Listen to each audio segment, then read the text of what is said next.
Bonjour à tous. Voilà, je ne vous ai pas oublié, mais je suis toujours très, très enrhumée. Je pense que les pollens et les cochonneries que nous respirons, ils sont pour quelque chose. Et c'est également une période de grand nettoyage. Donc voilà, bienvenue sur la chaîne de Madeleine et les spirales de la vie. Aujourd'hui, j'ai envie, malgré ma voix de canard, je me sens vraiment poussée à vous parler, à vous laisser un message. Ça me paraît très, très important à l'étape où nous en sommes dans le réveil de l'humanité et dans la prise de conscience de beaucoup, beaucoup de personnes de notre dimension spirituelle. Donc, j'ai envie de vous parler d'acceptation, j'ai envie de vous parler d'oser regarder en face les situations. J'ai envie de vous parler de lâcher prise, non pas dans le sens abandonner, mais dans le sens lâcher nos résistances au changement. Alors, d'où viennent nos résistances? Quand je dis résistance, cela peut signifier vouloir avoir le dernier mot, vouloir avoir raison.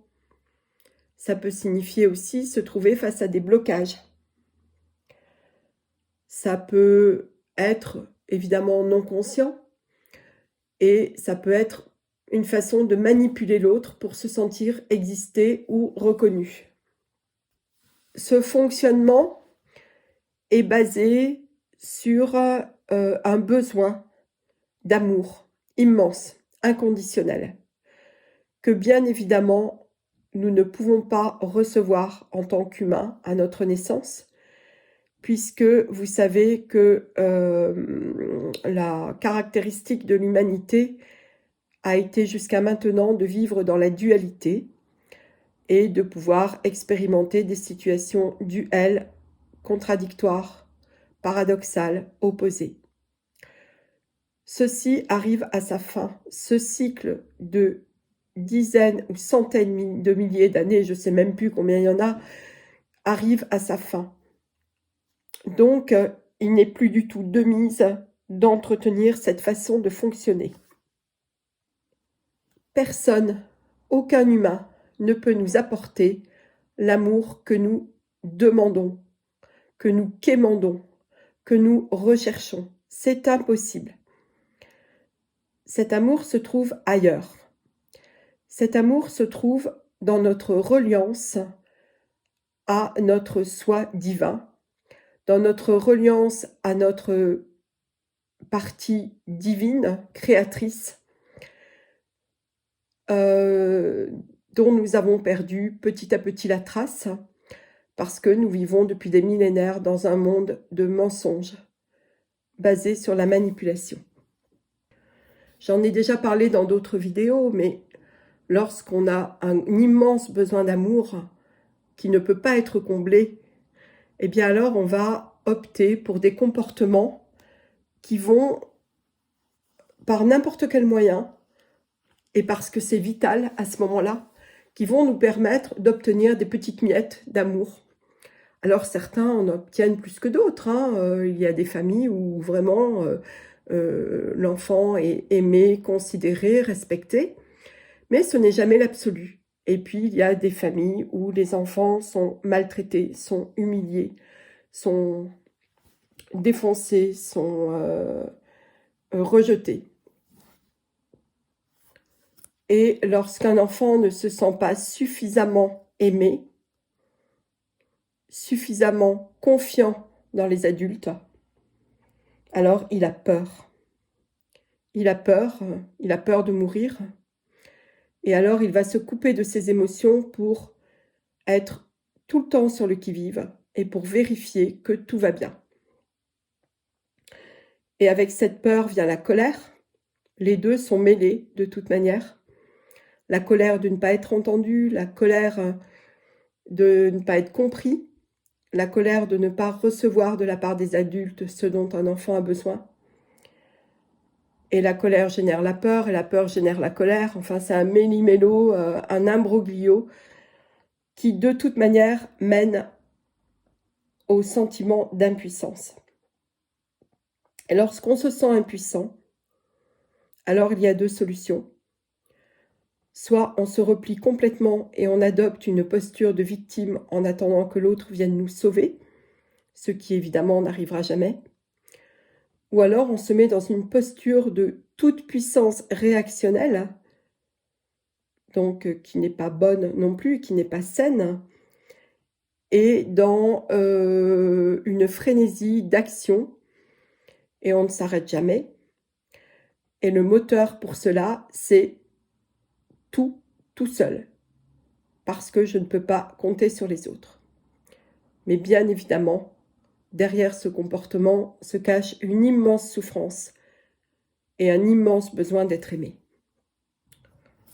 La raison pour laquelle je vous rappelle ça aujourd'hui, puisque j'en ai déjà parlé, c'est parce qu'aujourd'hui, il est urgent, urgentissime, de fonctionner autrement, de prendre la décision d'aller chercher cet amour au plus profond de nous, dans notre partie divine. Parce que la recherche de cet amour vient de la rupture de la croyance que nous sommes coupés de notre origine multidimensionnelle, de notre origine de créateur, de notre origine spirituelle. Vous l'appelez comme vous voulez. Mais cet immense besoin d'amour est basé sur la croyance que nous ne pouvons pas l'obtenir directement depuis la source. Or, nous sommes à la veille de grands événements et d'un immense réveil de toute l'humanité. Et pour cela, nous devons être très élevés dans nos vibrations, dans nos énergies.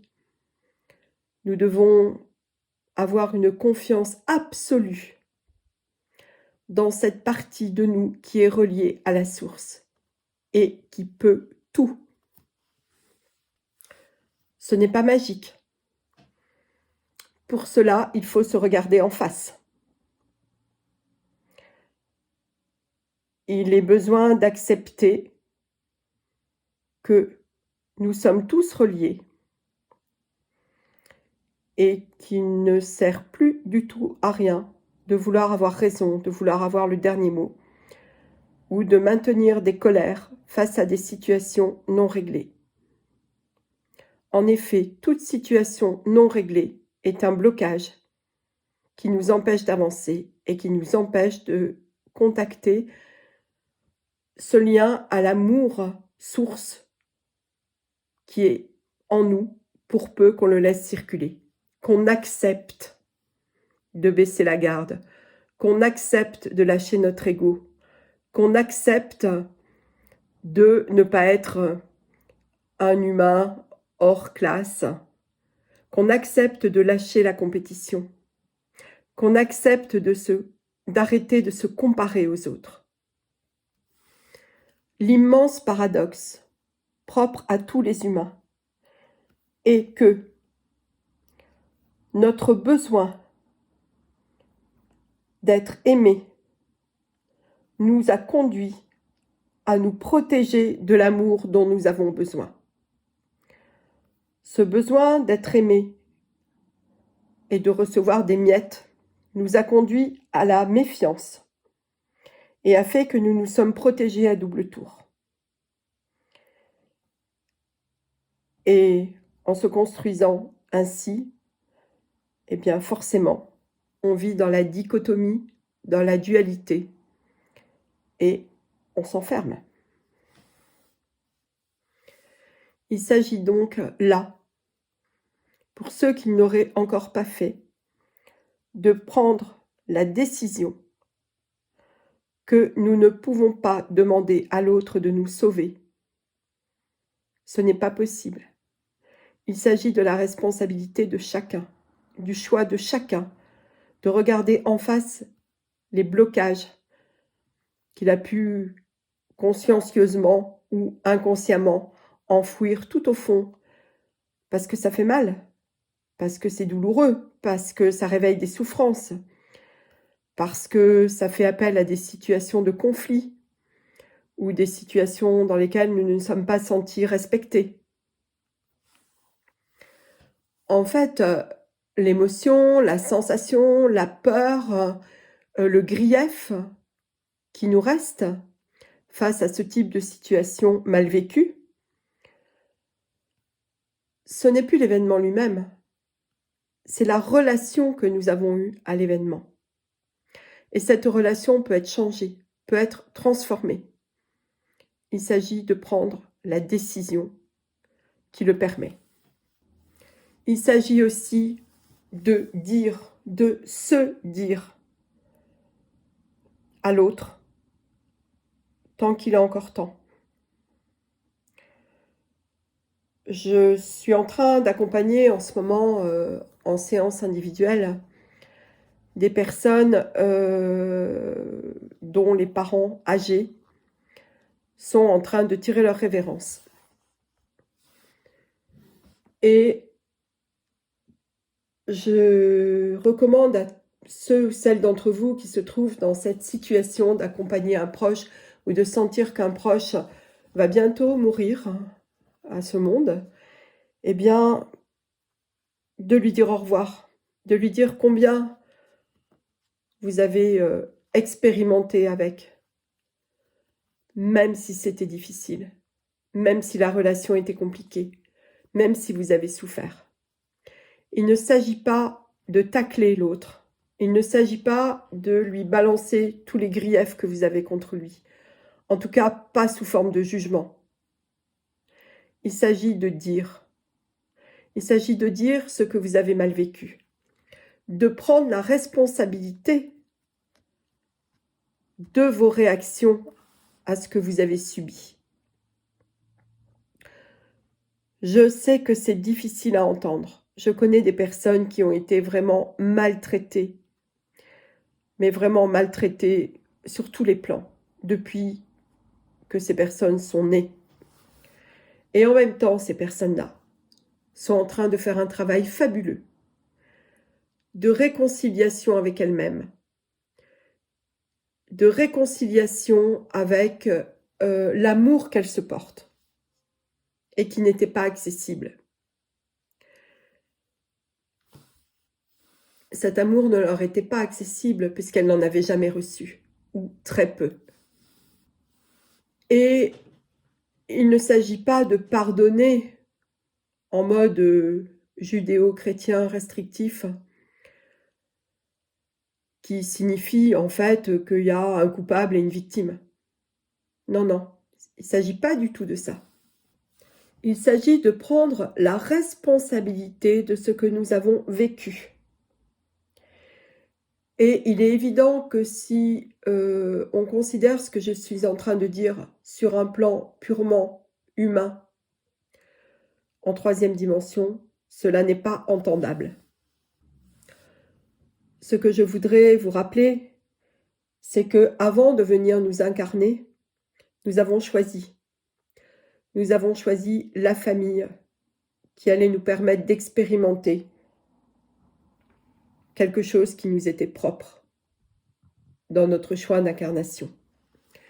Quelque chose qui était en lien avec la dualité, quelque chose qui était en lien avec le conflit, quelque chose qui était en lien avec le manque. Nous n'avons pas atterri par hasard dans une famille. Nous ne sommes pas nés par hasard tel jour à telle heure, dans tel pays. Nous n'avons pas subi de manière aléatoire l'influence des planètes. Non, tout ça a été choisi avant. Tout cela a été choisi en accord avec notre soi divin, avant notre incarnation. Et pour cela, nous avons été accompagnés, nous avons des guides. Nous ne sommes pas tout seuls. Sauf qu'en arrivant sur la Terre, très rapidement, on oublie que nous sommes reliés à cette part créatrice de nous reliés à la source et indéfectible et qui ne nous lâchera jamais pour peu que nous nous souvenions que nous ne sommes pas des petits êtres détachés de tout et pour peu que nous nous rappelions que nous ne sommes pas venus jouer les apprentis sorciers, mais que nous sommes venus faire des expériences terrestres pour pouvoir nous enrichir de ces expériences et les ramener à la source.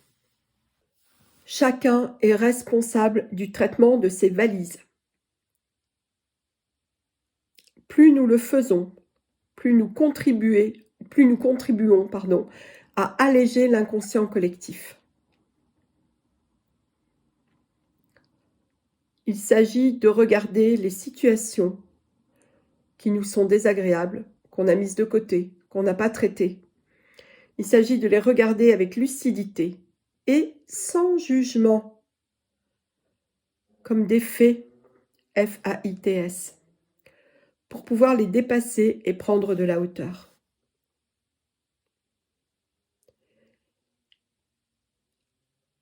Or, si nous sommes partie prenante de la situation, nous sommes dans le pour ou contre, nous sommes dans « je suis victime » ou « je suis bourreau » ou « je suis sauveur », alors nous sommes coincés et nous ne pouvons pas avancer. Donc, ce que je vous invite à faire à chaque fois que vous ressentez un inconfort émotionnel, ça peut être très très subtil, hein. Vraiment là en ce moment on est dans la subtilité, parce qu'on nous demande vraiment de travailler très très très finement tout cela, hein. Dès qu'on sent quelque chose qui ne nous convient pas, un tant soit peu, il est vraiment capital, à l'heure actuelle, de ne pas le laisser passer. Il est important de l'accueillir, de nous demander assez rapidement, il n'y a pas besoin d'aller trop loin, qu'est-ce que cela peut bien réveiller dans notre histoire? Et que cherchons-nous à protéger en ne réagissant pas et en ne disant pas ce qui ne nous convient pas? Ou en continuant à ignorer le problème et la situation. Le fait de regarder ces situations compliquées et qui nous ont fait souffrir, le fait de les regarder avec lucidité en face,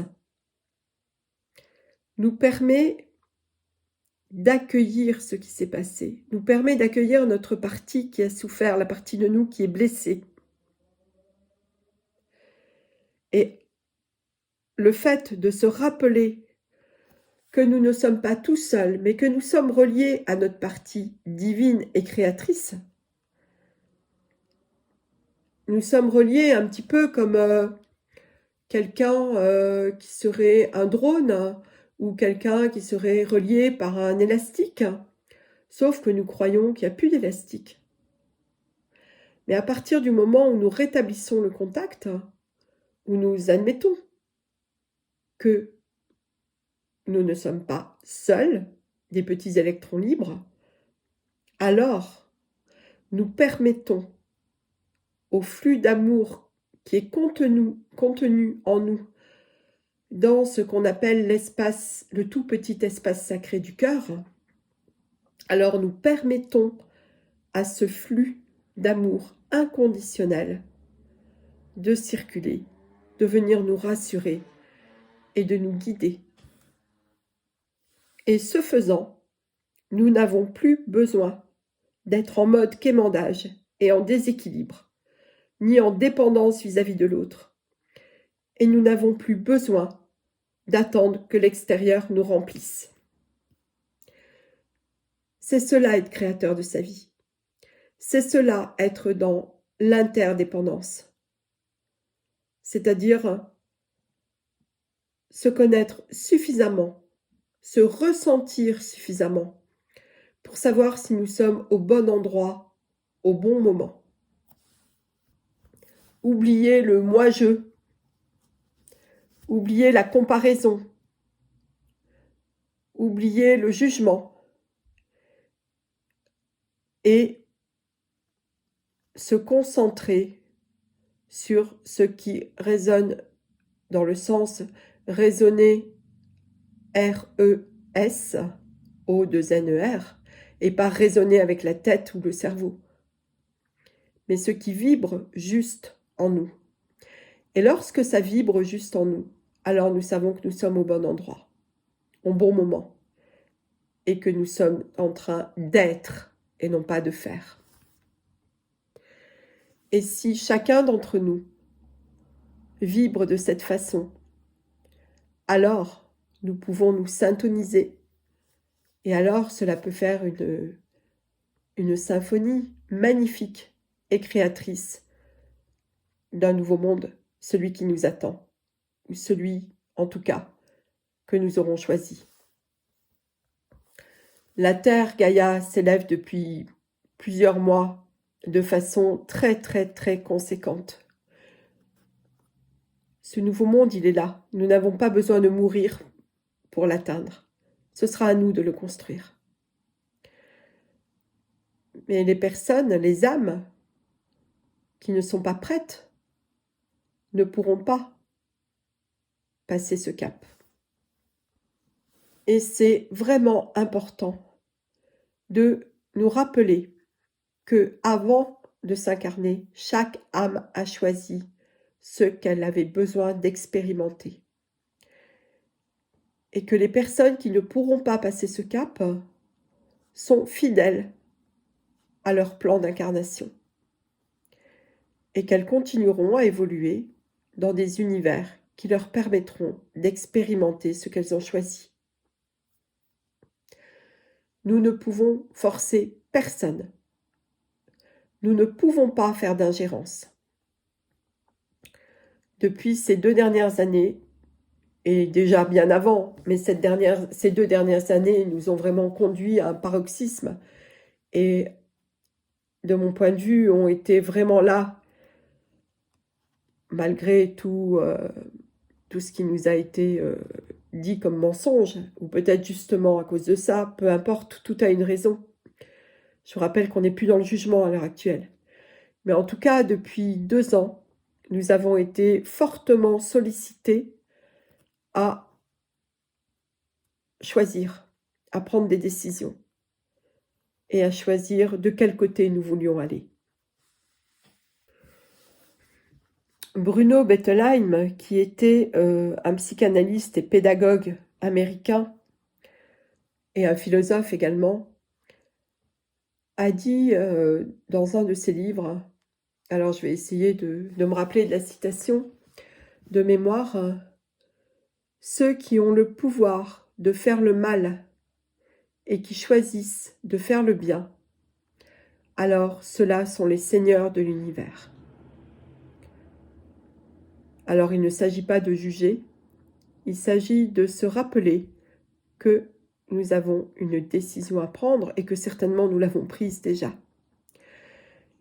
Et que nous devons l'honorer, cette décision, si elle va dans le sens de l'élévation et de l'amour inconditionnel. Personne ne viendra sauver l'humanité. Nous sommes aidés, certes, mais la décision nous appartient. Et nous appartient de façon collective, parce que nous sommes tous reliés. Et dès qu'il y aura un nombre suffisant d'humains éveillés, et vraiment nous en sommes très très très très proches, alors la scission se fera. Alors je vous invite à être vigilant à votre niveau de vibration énergétique, à la fréquence sur laquelle vous vibrez. Il est bien évident que lorsqu'on a choisi de s'élever et de se relier à notre part divine, alors nous ne pouvons plus fonctionner comme autrefois, comme encore il y a quelques mois ou quelques années. Nous ne pouvons plus continuer à consommer de la même manière, à nous nourrir de la même manière, à nous comporter de la même manière, à interférer dans les relations de la même manière. Cela demande une vigilance de chaque instant.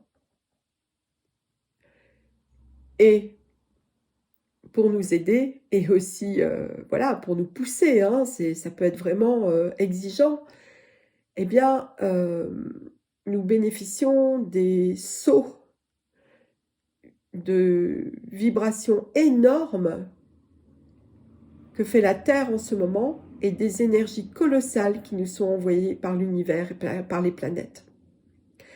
Et cela est exigeant, et cela peut être très fatigant, mais surtout cela nous permet d'être le plus alignés possible, parce que ce qu'on pouvait mettre de côté il y a encore quelques mois ou quelques années en disant oui, oh ça c'est pas grave, voilà, c'est fini ça. On ne peut plus faire de compromis avec soi, c'est terminé. Et il est normal que nous puissions être très fatigués ou que nous soyons dans l'impossibilité de dormir. Moi, ça m'arrive fréquemment en ce moment, je sais que je ne suis pas la seule. Je peux passer des nuits blanches ou dormir une demi-heure et quand même être en forme le lendemain. Et inversement, je peux dormir 10 heures d'affilée ou même avoir des gros coups de fatigue dans la journée. Tout cela est normal. Alors, je vous invite à regarder cette part de vous qui résiste encore, peut-être un petit peu, et à lui dire que tout va bien et que vous n'êtes pas tout seul, et à vous rappeler que votre partie divine veille sur vous. Seulement, vous croyez, vous avez cru qu'elle vous avait abandonné. Alors, parlez-lui, sollicitez-la, reliez-vous à elle. Dès que vous pouvez, dès que vous avez un moment de flottement, reliez-vous à cette partie de vous qui sait et qui a beaucoup de respect pour la forme humaine, qui a fait le choix de venir faire cette expérience de dualité et qui a aussi fait le choix d'être incarné à ce moment crucial, jamais vécu par l'ensemble de l'humanité.